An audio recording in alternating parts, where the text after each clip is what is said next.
O sono desempenha um papel fundamental em nossa saúde e bem-estar, sendo essencial para a manutenção de um funcionamento neurológico adequado, regulação emocional, saúde física e qualidade de vida geral.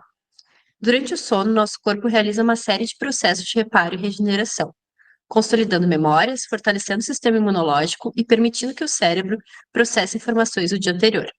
Além disso, um sono adequado está intimamente ligado à saúde mental, influenciando diretamente nosso humor, capacidade de concentração e tomada de decisões.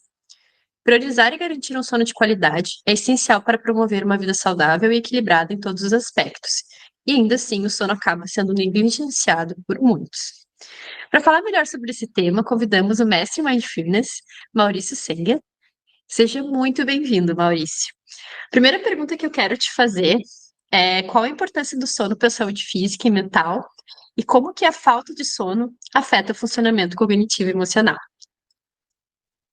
Bom dia. Primeiramente, obrigado pelo convite, Victoria e Stephanie. Então, como o sono afeta, né, aspectos cognitivos, físicos, né, mentais. Então, a gente pode dizer assim, ó, o sono, ele é como... tem uma analogia que eu gosto muito de usar. Então, imagina uma estação de trem, né? Então, durante o dia, acontecem muitas coisas ali, pessoas passam, os trens estão funcionando. No fim do dia, ela fecha e no dia seguinte, tu vai lá, ela tá limpinha, ela tá funcionando, os trilhos, se tem algum trilho estragado, eles arrumaram de noite, os trens também, tudo de noite, né? E com o sono é mais ou menos parecido, assim. Então, durante a noite acontece uma limpeza, uma reorganização no nosso cérebro, no nosso corpo. Então, ali acontece uma reconstrução de tecidos, acontece crescimento, né, de células e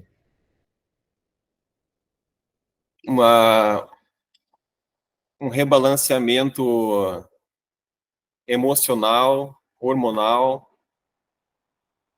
Então, isso tudo são coisas que acontecem durante o sono, né, para que no dia seguinte a gente esteja pronto novamente para encarar aquele funcionamento, como aquela estação que vai funcionar durante o dia de novo, né?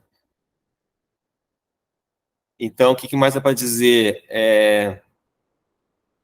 Também em relação à memória, né? Então é muito importante lembrar que a gente, quando aprende alguma coisa, se a gente dormir bem depois de aprender aquilo, a gente vai lembrar melhor, vai consolidar a memória de uma forma mais eficiente do que se a gente dormir mal, né? Então, por isso é muito importante também para crianças que estão na escola dormir bem, né, para conseguir consolidar o aprendizado. O que mais? Sistema imunológico também, ele é fortalecido durante o sono, né? Então, muitas doenças podem ser evitadas se a pessoa dorme bem, né? Maravilha, Maurício. Gratidão pela tua presença aqui. Eu nunca tinha ouvido essa analogia sobre a estação de trem, mas às vezes quando eu sonho, e esse sonho ele meio que se desdobra na fisicalidade, uma vez eu falei assim, gente, parece que eu estou dentro de um trem, e agora a simbologia do trem voltou e ficou mais claro para mim essa questão sobre a importância da limpeza, né, que acontece no nosso sono, para que no próximo dia a gente tenha mais vitalidade, para que a nossa memória, para que todos os processos do nosso próprio corpo funcionem, né?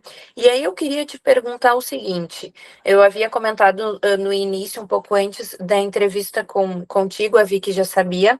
Eu sou uma pessoa que tem dificuldade para ter um sono contínuo, por exemplo, eu não consigo conseguido dormir 6, 7 horas porque eu tinha uma rotina de sono fracionado. E conheço pessoas que também têm. Ou para quem, por exemplo, fica muito ansioso e tem insônia, tem muitas pessoas que têm esse caso, assim. Quais seriam as melhores maneiras, Maurício, para que essas pessoas conseguissem fazer essa recuperação no sono para que a longo prazo elas não tenham um déficit, por exemplo, no próprio sistema imunológico, no sistema cerebral, enfim, nas estruturas do corpo. Como uma pessoa que tem dificuldade de dormir consegue criar esse espaço no sono e quais seriam essas formas? Então, existe uma teoria de que antigamente, bem antigamente, antes da Revolução Industrial, a gente dormia em 2 fases. Então, a gente ia dormir... É uma teoria, né? E isso não é comprovado, mas existem alguns indícios. Que a gente, então, ia dormir ali pelas 8 horas da noite, depois do sol se põe, né? E dormia por um certo período de umas 4 horas, 3, 4 horas ali, e aí depois acordava e tinha algumas atividades que a gente fazia ali, naquele período, ficava ali 1 ou 2 horas acordados, e depois ia dormir de novo. Então, existe uma teoria de que isso é natural, a gente fazer, então ter essa divisão entre 2 fases, né? E é por isso, então, de acordo com essa teoria, que a gente acorda no meio da noite, às vezes bem no meio da noite ali, depois de umas 4 horas de sono, fica ali acordado um tempo. E então isso seria algo talvez natural de acontecer, né? Agora, quem acorda muitas vezes numa noite, né? Aí isso pode se tornar um problema, porque seriam vários períodos acordados, né? Quantos períodos, mais ou menos, tu acha, tu diria que era isso, que acontece isso? Eu acordo 2 vezes, mais ou menos. Uma é certeza, né, que é nesse Aham, período dá 3 horas de sono, eu acordo 2, 3 horas e depois eu consigo retomar. Ou às vezes 2 vezes, pelo menos na minha experiência, assim. aham. E aí, quanto tempo fica acordada? Ah, depende de como foi meu dia. Às vezes, se foi um dia muito intenso e eu tô com muita coisa para resolver dentro da minha mente e vem Ah, a ansiedade, eu passo do tipo 40 minutos, 50 acordado. Mas, por exemplo, essa madrugada, né? Que eu tive um período de 2 horas de sono, sabe, sono profundo. Acordei e fiquei 2 minutos acordada, eu acho, mais ou menos, né? E dormi de novo, porque eu não liguei tela, eu não expandi tanto a minha mente para o cérebro começar a uhum, pensar. Daí foi, eu acho que uns 5 minutos e retornei. uhum.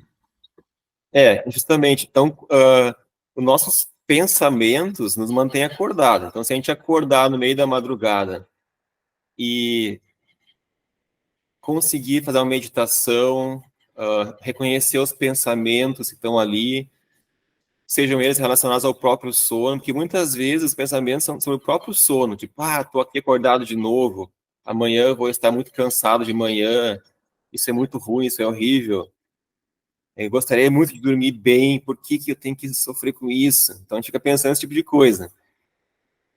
Aí aquilo aciona nosso sistema de luta ou fuga. O corpo enxerga aquilo como uma ameaça, né? O nosso cérebro então, enxerga como uma ameaça e nos mantém em estado de alerta, como se existisse uma ameaça real. Isso nos mantém, então, acordados.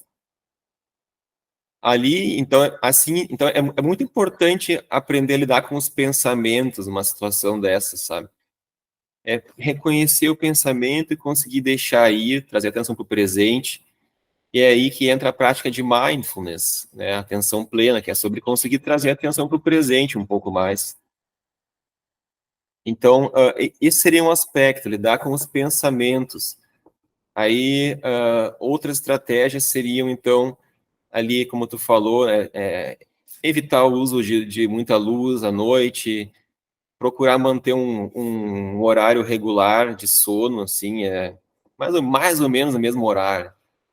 A gente também não pode ficar muito estressado, assim, com isso. Tem que dormir agora porque tá no meu horário, senão causa estresse e ajuda também a ativar o sistema de luta ou fuga, né? Então tem que ser bem leve, mais ou menos um horário mais ou menos fixo. Às vezes procurar, talvez, reduzir o tempo que a gente fica na cama. Isso no comecinho pode ser bem difícil, mas ao invés de ficar ali parado na cama, sair da cama para não condicionar o nosso cérebro com aquele sentimento ruim de estar ali acordado, né? Então, são estratégias da TCC, né? Terapia Cognitivo Comportamental. E então, são mais ou menos isso. Procurar evitar cafeína também, né? Procurar evitar cafeína, talvez assim, no máximo tomar café até umas 2 horas da tarde, para não estimular o corpo à noite. Então são várias estratégias. Mas o mais importante mesmo, assim, que eu considero mais importante é essa relação com os pensamentos.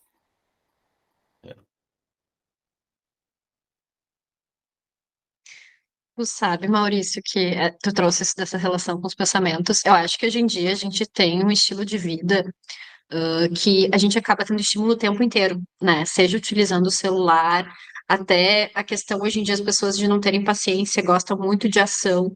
Então, acalmar a mente acaba sendo um desafio, e, ao meu ver, isso se reflete muito no sono.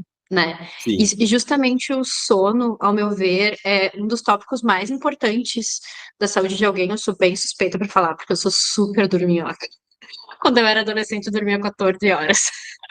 Saudades, meu sono era perfeito, impecável. Na minha vida adulta, infelizmente, com ansiedade, algumas questões não é tão mais impecável, mas eu também acredito muito na importância do sono com relação aos sonhos, porque, Uhum. ao meu ver, é uma porta de acesso ao nosso subconsciente, que Uhum. muitas vezes, até por padrões mentais, a gente acaba não acessando algumas coisas enquanto a gente está acordado e consciente, né? Então, tem um livro que eu acho super interessante. Eu e Estê, a gente já conversou sobre esse assunto algumas vezes entre nós, que é o livro Sete Fala, que ele justamente fala que nos sonhos também a gente tem a possibilidade de acesso à resolução de muitos problemas. Por isso, essa questão do fracionamento do sono acaba sendo tão interessante, porque a gente dorme, acessa os sonhos e acaba tendo essa resolução de problemas, né?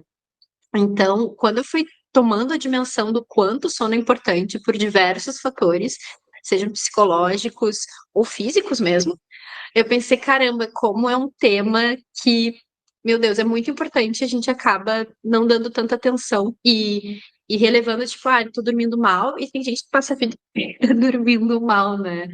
E uma das coisas que tu trabalha bastante, que é o mindfulness, ajuda muito, né, a esse estado de ter consciência durante o sono. E eu queria que tu nos explicasse mais como que funciona o mindfulness dentro dessa questão de ter um sono de qualidade. Uhum. Então, mindfulness, uh, uma definição do mindfulness, assim, de modo geral, é ter uma consciência do presente com uma atitude de aceitação, né? Estar consciente do que está acontecendo dentro da gente e ao nosso redor, emoções, pensamentos, sensações corporais, né? E o que a gente está experienciando pelos sentidos. Sair um pouco do automático no dia a dia, né? É impossível ficar sempre fora do automático, sempre presente, é impossível, mas a gente consegue reduzir esse tempo no automático e estar mais consciente do presente com a prática de mindfulness. Em relação ao sono, existem linhas assim que entram nessa questão do sono, né? Seriam mais assim aprendizados vindos do budismo mesmo, que ensinam a pessoa a estar lúcida dentro do sono, né? Para, como tu falou, assim,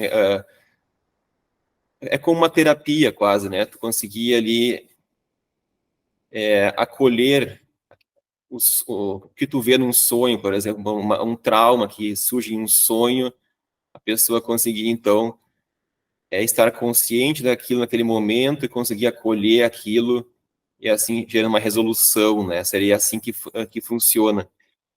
E eu não trabalho com essa prática que eles chamam de... pode ser chamado de mindful sleep, ou né, um sono mindful, coisa assim. Sonhos conscientes, né, sonhos lúcidos, eles chamam também. Eu já pratiquei, já fiz curso, assim, como participante, já li livros, mas é uma prática que eu não uso como terapia, assim, porque é bastante difícil, assim, sabe? Eu mesmo, como participante no curso, eu consegui acessar meus sonhos e fazer algumas coisas com consciência dentro do sonho, mas eu achei, assim, até um dos desafios foi esse, ter que fazer um sono mais fracionado, que acabou prejudicando, então, o meu sono, a minha recuperação física e mental, por não conseguir ter um sono tão regenerador, né? Aí eu acabei parando de fazer essa prática. Mas, sim, existem ótimos professores, instrutores, que usam essa prática como terapia também, né? Mas é verdade isso aí. Eu acredito que ela possa acabar, então, atrapalhando um pouco o sono profundo, né? Talvez usar por um tempo seria interessante, mas no longo prazo eu não tenho certeza, assim, se isso é algo muito recomendado. E junto disso, Maurício, tu comentou sobre o sono profundo, né? Sobre a importância do sono profundo.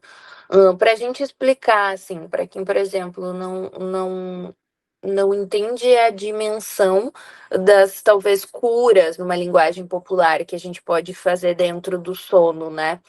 Até porque nós não fomos, pelo menos eu não vejo isso na sociedade, sermos ensinados a descansar ou sermos Uhum. orientados a termos um sono de qualidade. Isso foi uma consciência que eu vejo que as pessoas estão adquirindo de agora, ou quem já estava em tradições mais espirituais, né, em egrégoras mais espirituais ou Uhum. mesmo filosóficas, aquelas iniciações, enfim. Então, eu gostaria se tu pudesse explicar para quem está entrando em contato ou está iniciando a tomada de consciência a respeito do sono, qual é a diferença e como a gente pode criar isso junto com o mindfulness, né, de um sono em que a pessoa vai ter um sono profundo e o sono o mais leve. Existe uma diferença de peso para recuperação? Como que funciona isso? Qual é o ideal? Existe um ideal de prática para ser feita antes de dormir? Tem um número de horas específico que o nosso corpo precisa? Esse tipo de coisas bem básicas que, na verdade, não são tão básicas assim, Uhum. né? Então, tem alguma prática que a gente possa fazer antes de dormir? Opa! Quantas horas de sono a gente precisa ter? E, por exemplo, tem um medidor do sono, se meu sono for reparador para além do acordar. Se eu tive muitos sonhos, meu sono foi leve, e se eu não tive nenhum, assim, eu só dormi, apaguei e acordei. Isso é bom ou isso é ruim? Tu pode trazer alguns esclarecimentos a respeito disso, por favor? Sim. Bom, em relação ao número de horas, né? Existe, assim, uma média, né, que são 8 horas, mas isso não é cravado ali, não é uma coisa que tem que ser assim. Para um adulto, a média são entre 7 e 9 horas, mas tem gente que pode dormir 6 horas e estar bem, assim como tem gente que precisa dormir 10 horas para estar bem, mas a média fica ali entre 7 e 9. Aí, em relação à profundidade, o nosso sono ele é dividido em 4 fases. Então, é o sono não REM, que tem estágio 1, 2, 3, e depois o sono REM. E, então,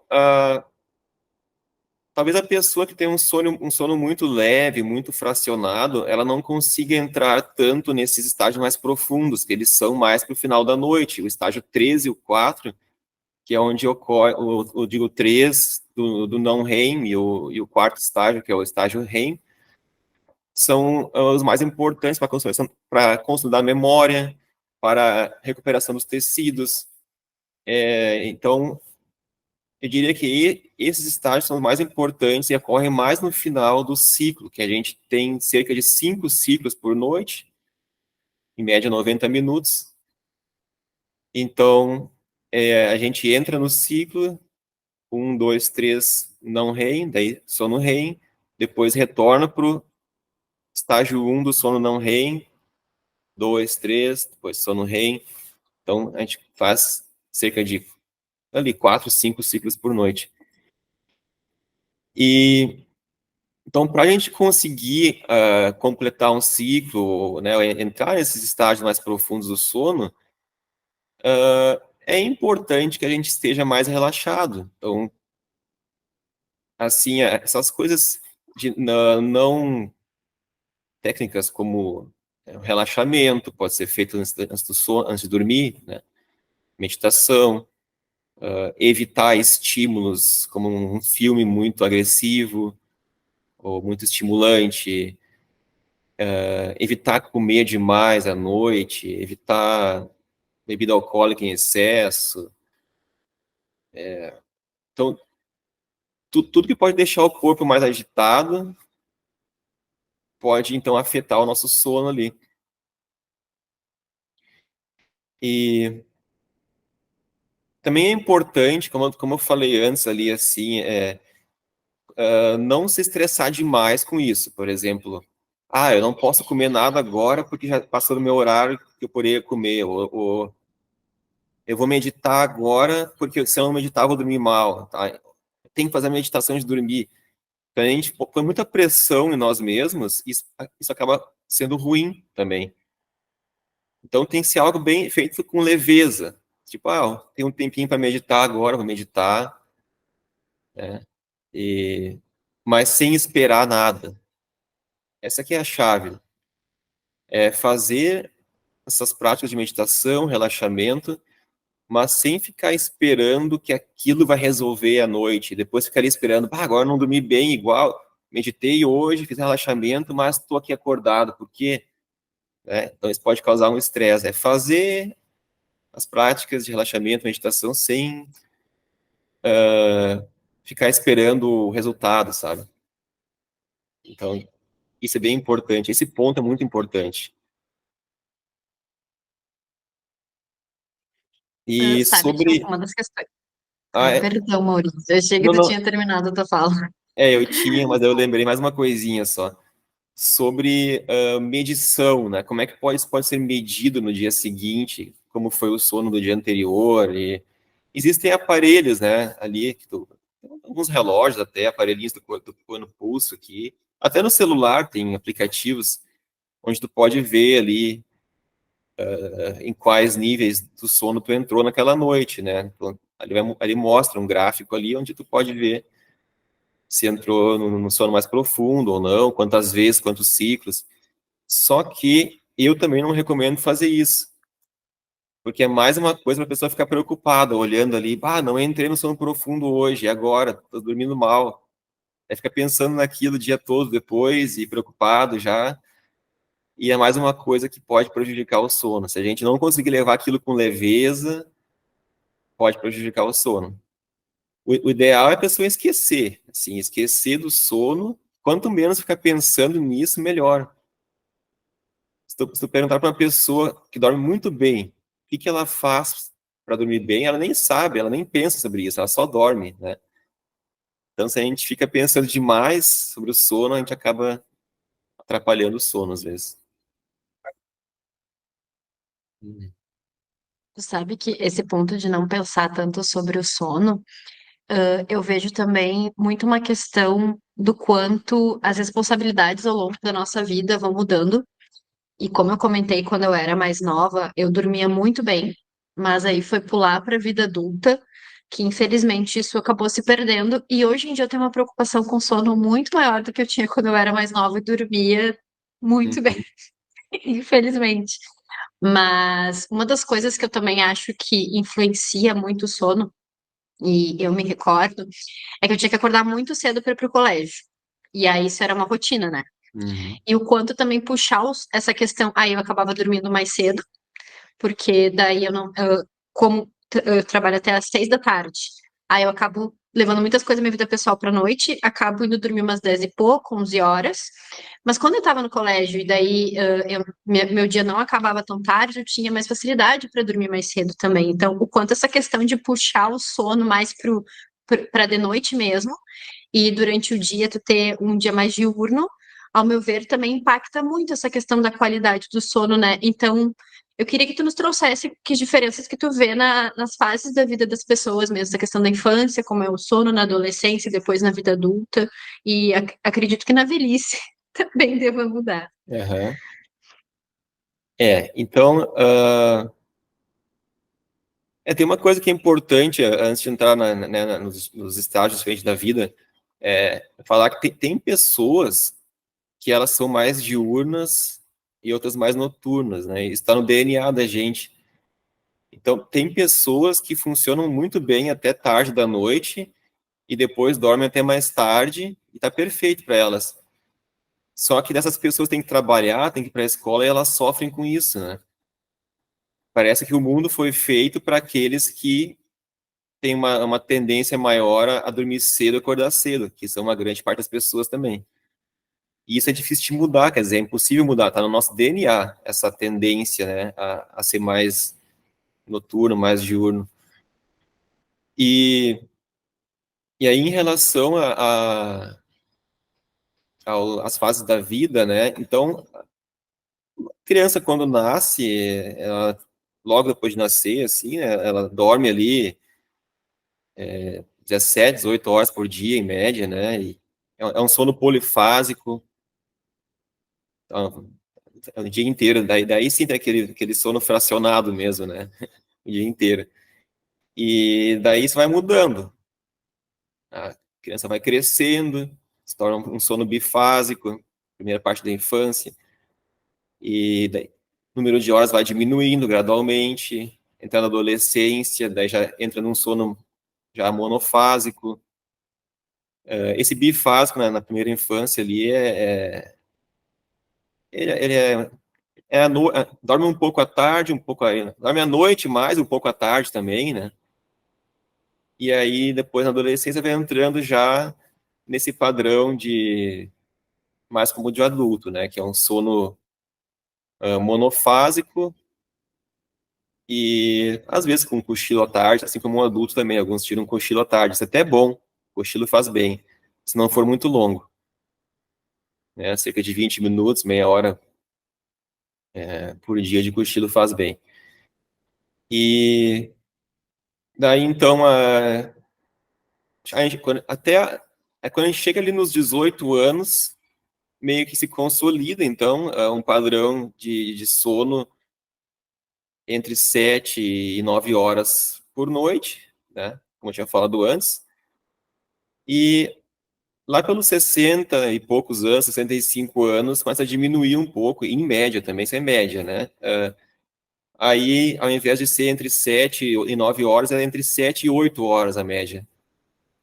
E muitas pessoas pensam que isso ocorre pela pessoa ficar mais velha, mas o motivo, na verdade, não é o aumento da idade, mas porque normalmente as pessoas mais velhas começam a ter mais dores, mais problemas físicos, assim, né, que atrapalham o sono. E também alguns problemas de saúde mental, né? Então isso atrapalha o sono, daí por isso que a pessoa lá, quando está bem mais velha, ela começa a dormir um pouco menos.